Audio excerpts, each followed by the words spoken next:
What if I told you that multitasking is a lie, and the tactic we've all been using to try and get more done every day is in actuality slowing us down and making us miserable? You're probably aware we live in the age of information, but we also live in the age of interruption and distraction. Many of us feel constantly bombarded with notifications, pings, dings, badges, constant demands of our attention. It's like busy is the new normal, but I would even say busy is a status symbol. I know the busiest I've ever been was a few years ago when I was attempting to work full-time, go to grad school part-time, care for my newborn infant at home, and also run a business in my free time. Anybody else in that club? That was also one of the most stressed out and miserable time periods of my entire life.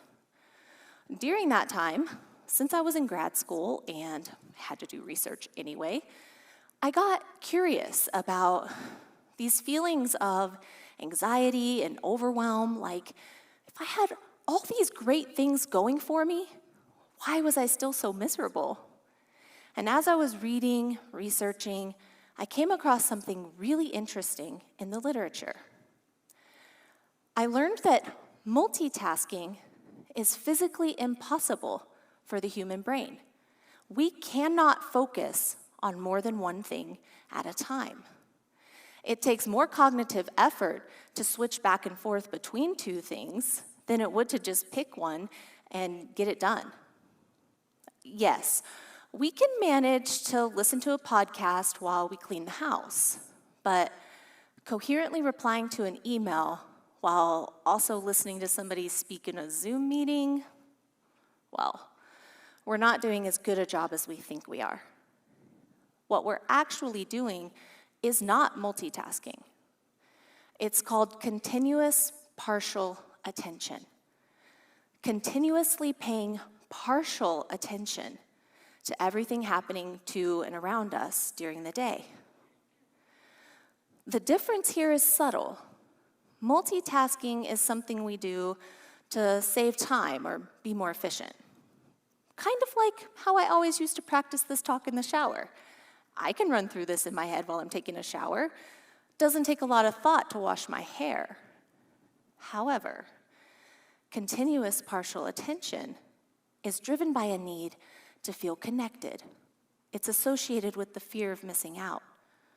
It's a term originally coined by Linda Stone to describe our tendency to try to keep up with several modes of communication at one time. So that's like stopping in the middle of replying to an email in order to respond to the text you just got, while also still glancing at the IM coming through on your computer screen.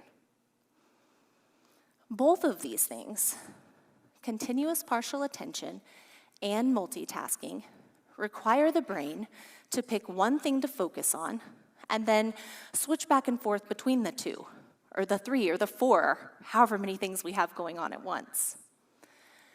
The difference is the amount of focus required for the task, as well as the reason why we're trying to do so many things at once in the first place. So again, multitasking, something we do to save time. That's like cleaning the dishes while we wait on the cookies to bake in the oven.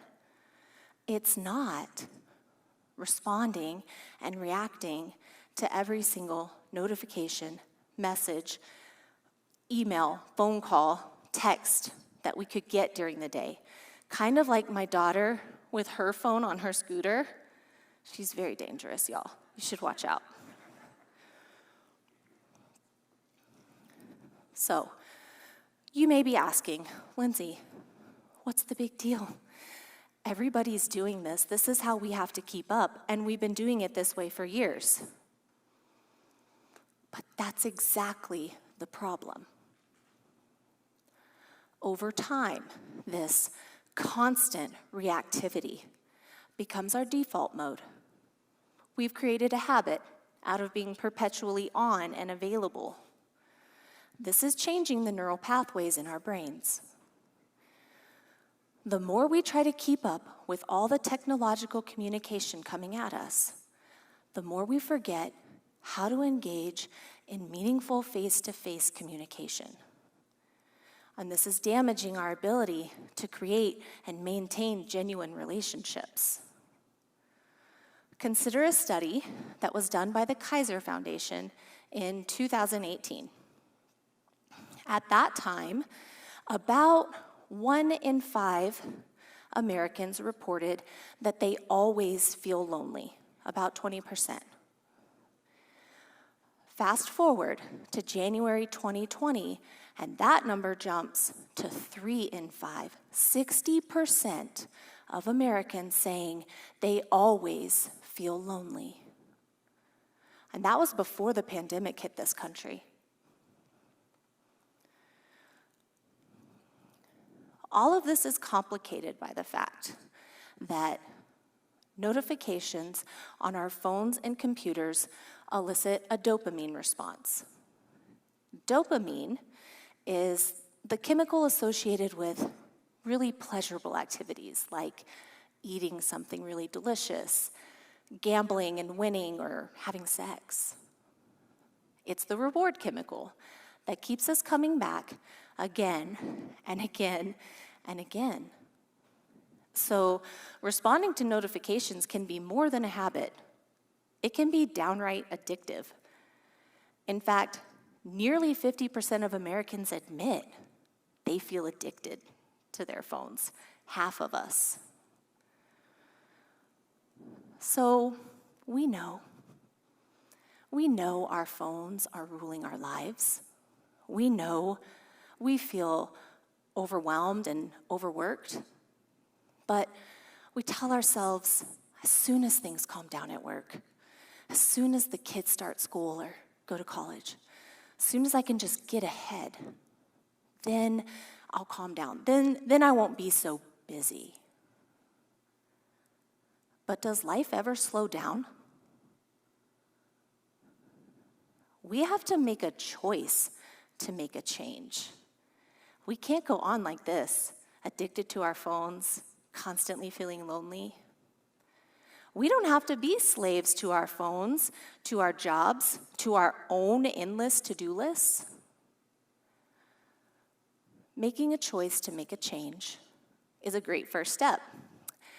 And if it was as easy as, well, not going to do that anymore, I wouldn't be standing here talking to you about how our overscheduled lives are making us miserable. But the really good news is our brains are malleable. And with a little persistence, we can retrain our own brains to create new, healthier habits. Most of us would agree we want to increase our productivity, but we want to do it with less stress and less damage to our important relationships. And there's a method that you can use that can calm your mind, ease anxiety, improve your mood, increase your productivity. And it's probably not what you think. Mindfulness. Mindfulness is paying attention and maintaining focus in the current moment. Basically the opposite of continuous partial attention. With mindfulness, rather than being frantic and mindlessly reacting to everything coming at us during the day, we're able to pause and reflect so that we can maintain focus and presence of mind in the current moment. What's the best way to quit an old habit? Replace it. Simply replace it. And there's a pretty great book by Charles Duhigg called The Power of Habit. In it, he reveals another secret to lasting habit change. Not only do we need to replace our original behavior with something new, we also need to understand why we're doing that behavior in the first place. What need are we trying to meet, or what craving are we trying to fill with this behavior? If you remember, continuous partial attention is driven by a need to feel connected. But we've also realized that this feeling of connection is false. It's fleeting at best. Trying to do all the things and be all the places doesn't make us feel more connected or more productive. It's doing the opposite, actually. And even though mindfulness is a personal lifestyle choice, the research shows it does facilitate unity and connection in relationships. More mindful people have more satisfying relationships. And as counterintuitive as it may seem, more mindful people also get more done. So by replacing our continuous partial attention habit with mindfulness, we're meeting our need with a healthier, more effective method. That has tons of benefits, by the way, because not only does mindfulness improve our relationships and increase our productivity, it also assists us with the way we view stress in the first place. So rather than spending our energy worrying about things that haven't even happened yet or ruminating on things that have already happened, mindfulness allows us to pause and reflect and to consciously choose our thoughts and behaviors. I learned this lesson the hard way many years ago, before I knew any of this stuff. My boss at the time emailed me asking to have an unexpected meeting the next day.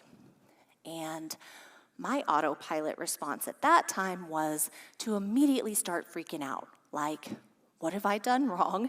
What am I about to get confronted on? Do I need to start updating my resume? I spent the rest of that day and the next morning until the meeting just worrying. And it turned out to be a totally benign meeting. It had nothing to do with me or anything I'd done or not done, but I'd wasted all that time worrying. A more mindful response would have been to realize, whew, Lindsay, you're freaking out a little bit. Maybe you need to take some deep breaths or, I don't know, ask some questions or something, but this isn't going to work. But I didn't know that at the time. So I spent a lot of time worrying and freaking out. So when you're getting started with mindfulness, remember that even our thoughts and reactions can be habits. And changing your habits can take some time. It is possible. Even just a few minutes a day makes a big difference. Remember that with mindfulness, the goal is not to stop your thoughts or control them. I mean, if we stopped our thoughts, we'd be dead, and that's not what we're aiming for. We want to direct our thoughts and consciously choose them. We want to be aware of our thoughts, but not necessarily become them. Making a choice to make a change is step one. Step two is actually following through with that change.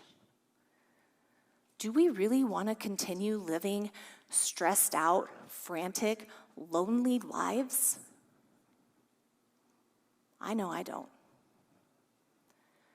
This really hit home for me a few months ago when I was picking up my daughter from daycare.